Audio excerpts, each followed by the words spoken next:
Welcome back to the show, Business Mastery for Startups, Scale-Ups, and Early Stage Businesses with your host, Jerry Gadori. That's me. And this week's guest, Jonathan Corrales, for those who've been with us from the beginning, you might recognize as the second guest we ever had way back in the beginning. Our very first guest, Aaron, CEO of Startup, then Startup Travis, and now Jonathan Corrales. For those of you who aren't long-term listeners, Jonathan specializes in helping technical folks to prepare for their interviews. What I like about Jonathan in this space is his background prior was a technical manager who did those interviews, which is going to lead us to this week's topic. Jonathan, why don't you take a minute, introduce yourself, share a little bit about your service, and let's dig into, whether or not these companies' interviewing practices is costing them the very top talent they need to thrive. Yeah, absolutely. Thanks, Jerry. So my name is Jonathan. I've been in the tech industry for 20 years. Whew. 15 of those years, I was a hiring manager. I've done every single role that you can think of. I was a software developer, QA, customer support, technical program manager, you name it. And most recently, I've been helping people in tech prepare for their interviews. That's technical interviews, behavioral interviews. And I got started because a good friend of mine was laid off in, was it 2023, right before Thanksgiving. And I thought I had to do something about that and decided to take action. And since then, I've helped over 60 people now in their job search. And I don't know if I want to say that it's a dream job. Like, I don't know if that exists, but this is like the closest thing to it. I love what I do. I love helping people. And yeah, so I'm excited to be back, and this feels great. It's good to see the podcast grow, and I've seen tons of episodes, and you've got great guests coming on. And so I'm just happy to be here. No, thanks. We're happy to have you. It's hard to believe we're already up to episode 66. But yeah, it's great. Our channel's doing great, over 6,000 subscribers. Wow. Super excited. But I want to flip back to you for a minute. So I don't make this endorsement lightly, but Jonathan has some of the best written content on LinkedIn. Thank you. He posts frequently and consistently, and the tips are always meaningful. I have yet, in having read countless posts from him, found something that I would call fluff. I appreciate that. If you're not subscribed there or not following, you're missing out. So let's talk. This is something really meaningful to me, and for you folks who this will bother, I want to give a little warning. I'm going to do some generalizing here for mass appeal, and some of it isn't 100% positive, but it is something that in nearly 30 years of being the space that I've seen again and again, and that's this. Probably 80+% of my career has been focused on technology, even more than that, technology services companies. And I will say, with the experience that brings, that technology service folks typically are not exceptional interviewers. I'll go as far as to say some of the worst interviewers I've seen are in the space. And I don't say this to be hurtful. I say this from an earnest desire to help those folks to improve. Because I've seen countless times where really strong candidates, who I am certain beyond the shadow of a doubt would be a meaningful addition to that team, lose interest in a company because of either a ridiculous interview process with an obscene number of interviews spread out over an overly long period of time, or interviewers that show up late, show up unprepared, seem aggravated or irritated. I've seen interviewers be openly hostile. So those are extremes, obviously.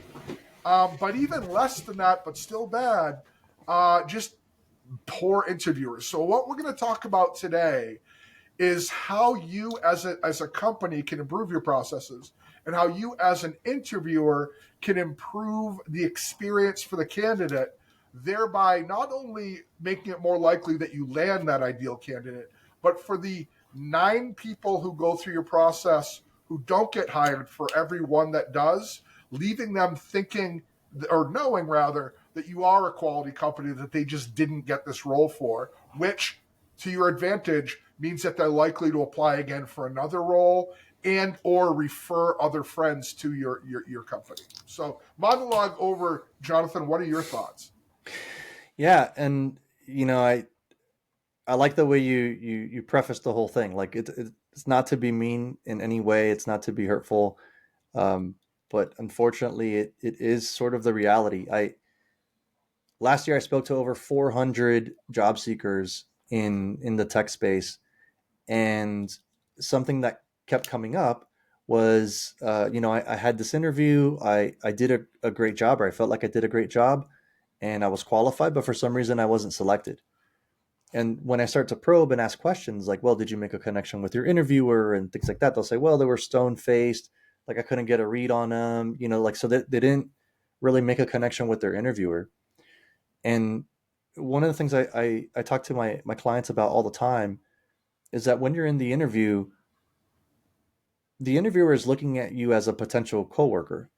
So they really want to know if they can work with you for 40 hours. They want to know, like, how are you going to show up to meetings? They want to know, all of these like soft skill based things. It's not just tech.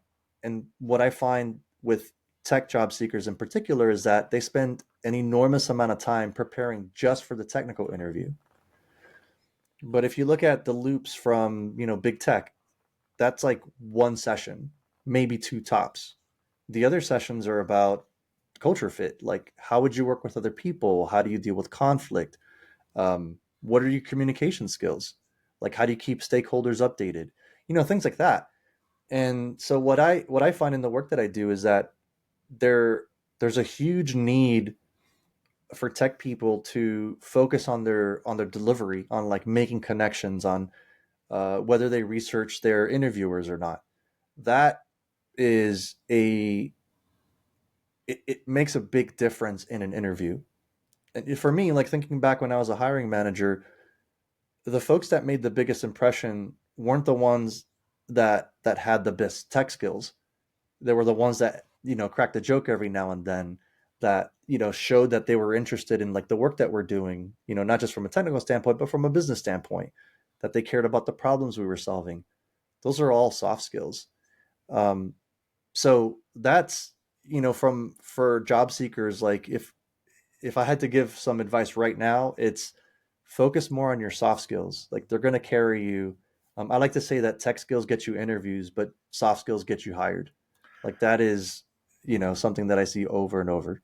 I say something very similar. I tell them tech skills will get you the job, soft skills will keep it and get you advanced. That's right. That's also true. Yes. When you come in as a techie, you're an individual contributor usually in your early career. As you go more for that team lead or that project manager, or whatever, director level architect, your soft skills become more and more important. You're going to be dealing with people that have different views. You're going to have to know how to compromise and negotiate. That's not a tech skill, and that has to be developed too. So I don't think that techies should be sleeping on their soft skills. They're valuable. 150% yes. And again, gross generalization. The thing that I want to say that Jonathan and I both understand and we're not making light of, uh, tech folks typically, again, generalization, they get into tech because they want to make cool stuff, not because they want to hang out with people. Most of the folks in tech are focused on the tech, and I understand and appreciate that. But at the end of the day, we're all people. And Jonathan said something super important, two super important things I'd like to focus on for a minute. One is that in a string, we're talking both contract roles and permanent roles. In a string of interviews to secure a role, one of them, at most two of them, in my experience, will be focused on technology. And the rest will be about your project experience, about your leadership, about how you work in a team. And even if they're not expressly labeled as at that, that's really what they're looking for. They might ask a couple tech questions, especially if that earlier stage tech interview didn't get something answered, but that's not their focus. They want to make sure they can work with you, that you're going to mesh well with their team. The second thing he said that's super important is that connection. Um, in my experience, usually the tech interview is either done by a senior peer in your group or by the lead technologist in that group, like an architect or whatever, That's right. that person's desired outcome isn't necessarily exactly the same. If you're being interviewed, if you're an engineer and being interviewed by a senior engineer that's going to work side by side with you for 40 hours, yeah, they're teching you out, of course, that's their job. But they're really looking to make sure they can work with you and you're not going to make them miserable for the entirety of their week. That's And right. I used to tell people, especially on the peer interviews, to make a friend more than anything else. Because if that person believes they can work with you and thinks that you've got 85% of the skills, they're probably going to pass or sign off on you. If they think you're going to be miserable to work with and you have 95% of the skills, less likely to sign off. Yeah, I'd like to add something to that too, because you mentioned something that I think is key, about communication. So, a prime example of where this shows up is the take home assignment. A take home assignment seems like it's a purely like technical exercise, right? You have to build something and then you deliver it and should work ideally. But that's only part of the solution. Like the next part would be the documentation. So how do you build the thing? If I were to download it, how do I build it and run it on my computer? Um, what are some of the design decisions that you made? What are some of the trade-offs that you made? Those sorts of things. That's the documentation that, another stereotype, a lot of engineers don't like to create. But if you can do that, it makes you stand out so well. Um, I just had a client who interviewed at Canonical. I interviewed at Canonical like a decade ago, and they made me do this big writing assignment. It was like 10 or 20 questions and short paragraph answers, and that's before you even get to anything technical. And I was talking to my client and I said, wouldn't it be funny if they still do that? And so he sends me an email with the same assignment and he goes, no, they still do it. And for like a couple of days, all he was doing was just writing in plain old English, like his explanation and his inspiration and stuff like that. um, and and they invited him back for another interview. So the communication skill part is huge, and I really want to emphasize that as much as I can. Um, and there's a lot of parallels between, let's say, like writing code and writing documentation. You've got drafts, you've got first drafts that suck, you've got second drafts that are a little bit better, you've got peer reviews, you've got all of that stuff. So it's ingrained in what we do as technologists. But the communications part is so important. Yes, and it's interesting. I work with a lot of folks where English is their second language. They come from another place. And when they hear the word communication, what they typically hear is, oh, my accent. And I explained it to them that, obviously, to an extent, there's some truth. If you're not understandable, that's a barrier to hurdle. But when I talk about communications, and when Jonathan's talking about communications, he's talking about the ability to get your point across to a diverse set of folks. That's not just an accent. You can be born in Texas or New York. If you can't articulate a concept, especially as a technologist, to a non-technical person, then the question becomes, how useful are you in a client-facing role? Or That's right. how much can I count on you to help me to win over internal business stakeholders? That's right. But let's shift gears a little bit. We're focusing more on the candidate side. What I'd like to talk about, if we can, is if you are that company, if you are that interviewer, how do you do better? So I would say, in comment to Jonathan's what Jonathan said earlier, is if you're an expert interviewer, you should be able to draw that person out. You should be able to send the cues that person should be engaging. And if they miss them, that's a different lesson. But as an interviewer, it's your job to find out the answer, and letting maybe not great communication skill or maybe nervousness or whatever get in the way of that, that's really for you to fix. So what recommendation do you give to managers, Jonathan? Yeah. So one of the things I say to managers is, the person on the other end is nervous. Like they want to make a good impression. And the way that they're behaving in the interview might not be exactly the way they are every single day. So we Yes. need to give them a little bit of flexibility, right? Like give them a buffer of like, I don't even know what a good word would be, but Empathy. don't, I'm sorry? Empathy. Empathy and compassion. Yeah. Yeah. But yeah, give them a little bit of rope, a slack. That's the word that I wanted to Yes. say. Give them a little slack. What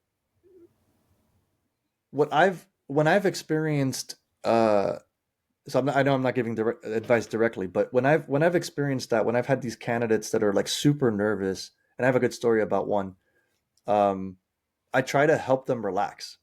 Like, maybe we'll talk about something that's not related to the job necessarily, or I might give them some guidance along the way, like, hey, I'm kind of looking for this sort of answer, you know, to help them just sort of calm down, and that can help. But in extreme cases, uh, you can't be.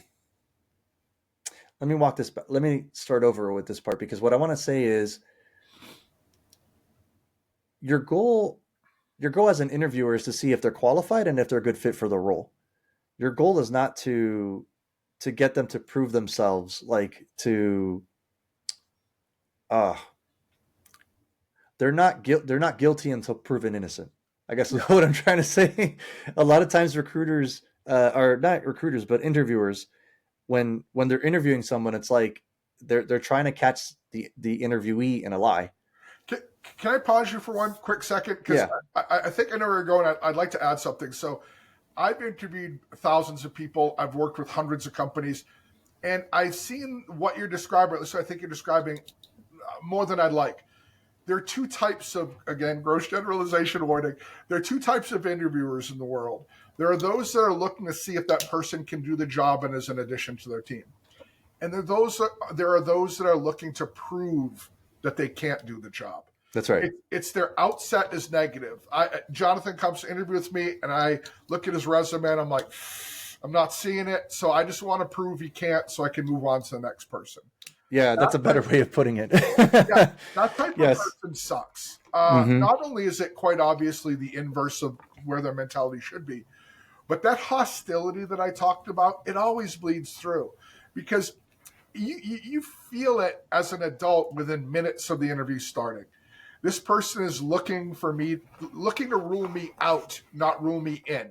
Yes, And correct. it becomes a very defensive experience for the candidate. Correct. So my direct advice would be to stop doing that.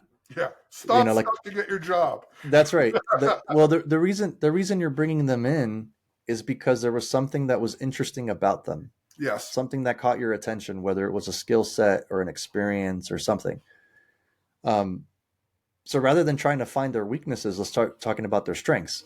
Like, what can they add to my group or to the project or to whatever it is that I'm trying to source for. Um, but making it so that only some people can make it through the door, like putting these gates in the way, that doesn't create a good experience for them. And what ends up happening when they don't have a good experience? They start talking about your company. They might put a Glassdoor review up there. Yeah. And That's they not shut favorable. down. Yeah, exactly. And they shut down. Yeah. And when they shut down, if you were wrong in the beginning, they're not typically going to open back up. So your error, it seems so obvious, but you said it eloquently. When you're looking for reasons to hire them, when you're looking for reasons to bring them in, when you're stacking positives, I think there's a fear in some people's minds that they're going to let the wrong person in. But the reality is, their positives are only going to stack as far as they are real. So when you interview another person with that same mentality, if their positives are stronger, you're clearly going to bring that person in and not take the first person in. The difference with the experience, though, is how that person you didn't select feels when they leave. That's the difference. Have you Whereas, ever heard of the Pygmalion effect? yes, So that's important. And what that is, for folks that don't know, is the people will act. How would I say this? People will, yeah, people will act in accordance to their expectations. So if I expect you to perform poorly, you will perform poorly. And if I expect you to perform well, you will perform well. So if a hostile interviewer goes goes and like interacts with a candidate and says, well, this person's not going to make it, they're not going to, impress me or anything like that, then you will never be impressed. But if you walk in there with a different mindset of like, well, we like this person because they had this skill, this experience, like, let's see where we can put them in. Well, now that other person's gonna feed off of that energy, and they're going to do better in the interview. 100%. That will be a good candidate experience. 100%. I would add as well, another thing that I see is preparation. So we recently had an experience where we were working on a senior team lead role for one of our fractional talent acquisition department clients. And the majority of them, just to Jonathan's point earlier, were leadership type interviews. They met with the person they'd be reporting to. They met with the person whose role they were taking, who's actually a co-founder in the company. And they met with another senior leader that they'd be supporting. One of the interviews was technical. Now, there was some miscommunication. The person who they'd be reported to was supposed to do the technical screen, and for whatever reason focused on leadership. So they looped an engineer in to do the technical piece at the end. Again, normally those are typically done in the beginning or very early on. And the engineer didn't want to do it. And he felt like it was wasting his time because he doesn't typically interview people. So he made that piece. We were able to overcome it. Everything worked out, but it created a negative experience overall.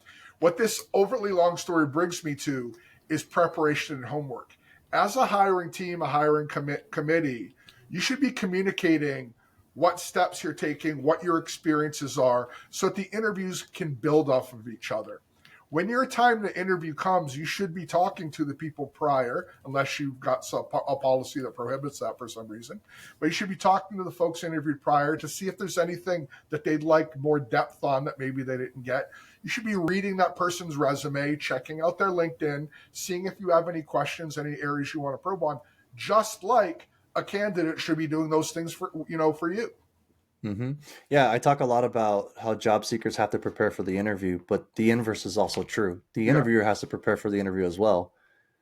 I remember when I was running a hiring process a couple years ago, around 2018. I would print before every interview because I'd organize the whole interview. I'd do all the logistics and everything. Before the interview, I'd print the resumes and I'd drop them on the desks for the engineers that were going to do the technical part. And I'd ask them afterwards, like, how much time did you spend reading the resume before you went in? And they would say 2-3 minutes, 5 minutes, was sort of like the typical answer. And they would go through the resume in the interview. Like the questions that they would ask would be because they're seeing the resume for the first time. Right. And so they'd start jotting down notes and stuff. But the whole point of giving someone the resume or notes about previous interviews and things like that is so that you are prepared. Like, what have we asked already? So you don't like go through and re-ask those same questions. What a common complaint for job seekers is they get the same question interview after interview after interview because there's no coordination. So they just feel like they're just repeating themselves and they don't really see the value in giving that answer again. So for a good candidate experience, it's crucial for the interviewers to also be prepared.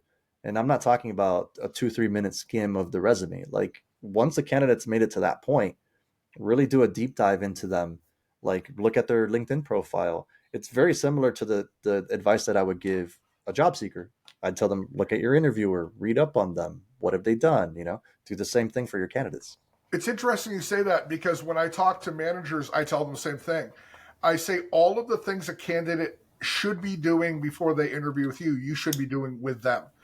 And all of the same rules apply. If a candidate shows up to an interview late, it's negative mark. If an interviewer shows up to an interview late, it's a negative mark. I think the thing that interviewers need to remember is that top talent always has choices. That's right. And they are, or at least should be, judging you just as you're judging them. Because an excellent placement is a two-part deal. The candidate needs to bring the skills, bring the aptitude, bring the will, bring the desire. You have to offer the workplace, the opportunity, the guidance, the growth. And those things can only be discovered by a good interview process. So if you show up late, if you show up unprepared, it's the same for them as it would be for you. Again, I've countless times talked to interviewers about how length of the interview process impacts their ability to land top talent. Coordination in the interviews so that there's a meaningful progression impacts their ability to get top talent. The quality of their interviewers impacts their ability to land top talent. Again, I can't stress this loudly enough. Your interview process is whether or not top talent joins. When you look at the attraction, recruitment, and retention phase, the real magic of hiring processes of the recruitment phase is that you don't mess up the engagement you earned in your attraction phase.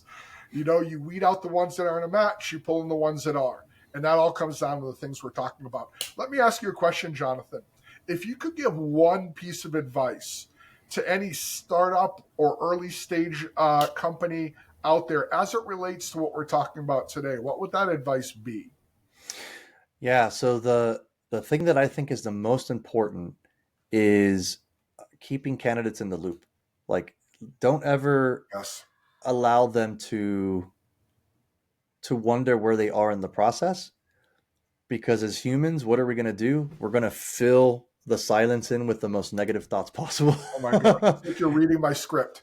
Yeah, and we're going to, as candidates, as human beings, we're gonna, just sort of move on, like, mentally. And I don't want that to happen for a top candidate.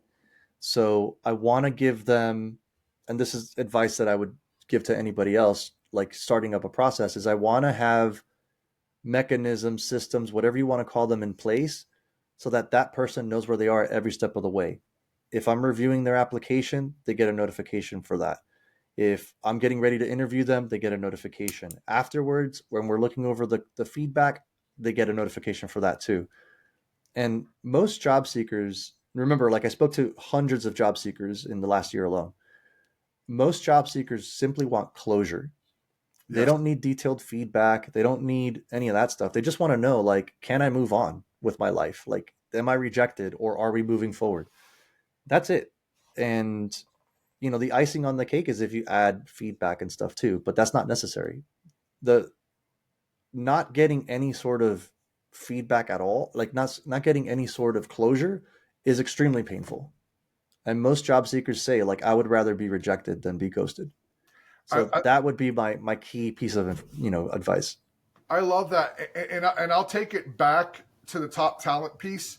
So, one of the things that I tell recruiters in my company, recruiters that I'm mentoring and managing, and hiring managers that I'm training is that number one, top talent always has options. But number two, they've always got multiple things going on. So, when in the beginning, you're one of a dozen opportunities they're looking at, the probability of them mixing up facts between companies is high because there's a bunch of you. As they move through the process, they become more emotionally involved and they become more learned about your specific company and opportunity. And as they become more emotionally involved and more learned about your specific situation, they become more invested. So the further along you go, the closer to the offer stage you get, the more focused they are on you and one or two other opportunities. And the more likely they are to have a disproportionately negative response if they feel jilted by you. And rightfully so, because they've worked through, in my opinion, a usually ridiculously long interview process Mm-hmm. to get there. So the more you offer concise, meaningful updates and feedback, like Jonathan described, the less likely you are to have that outburst. But on the positive side, the higher your opportunity rises in their eyes. When you get to offer stage, don't make the mistake of assuming that you're the only game in town. That's There's right. probably at least one more, maybe two or three. And that selection process will largely be biased by what they just experienced with you. So if they got jerked around for 2 months to get to this point, they're far likely to select you than they are a company that was smooth, because they're going to say to themselves, if you can't even handle the process of selecting a person, what's it going to be like when I'm working there and I've got a problem and I need help with it? That's right. The last thing I'll say to that, and I think you said it wonderfully, is the time to offer is super important. Like from 100%. the moment they've had that final interview to the moment they either get rejected or get an offer, that has to be quick. Because to your point, if they're interviewing at multiple places, the person that the company that gives the offer quickest will win. Yes, or at least have the strongest chance of a win for sure. That's right. And you don't want to get into uh, a bidding war, right? That's going to cost you an arm and a leg. So keep in mind that for the candidate, their time is like extremely valuable. It's super important to them, and show them that it's important to you too. Give them that notice like right after final, as soon as you can. Don't delay. Don't 100%. don't listen to people that say, "Oh, there might be someone better out there." Yeah. Like, don't play that game.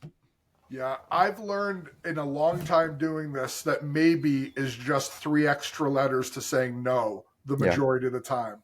yeah, And all that does is cost you top talent. But listen, Jonathan, we could talk about this all day. For the folks out there that want to learn more about Jonathan Interact, and again, frankly, you're missing out if you don't, what's the best way for them to get in touch with you? yeah. So the best way to get in touch with me is to follow me on LinkedIn. I'm super responsive to DMs.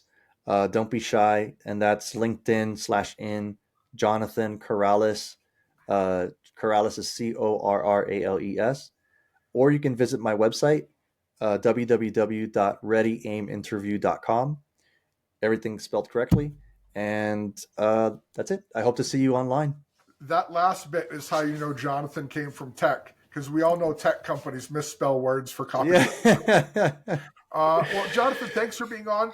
All long-term listeners already know this, but the places that Jonathan just listed will also be in the show notes. So please don't crash your cars trying to write that down. So again, that'll be in the show notes. But Jonathan, thanks for joining us as always. This is our second time. I'd love to have you on for a third. And for everybody else, continue being awesome and building amazing things. It was my pleasure. Thanks, Jerry. Thanks, Jonathan.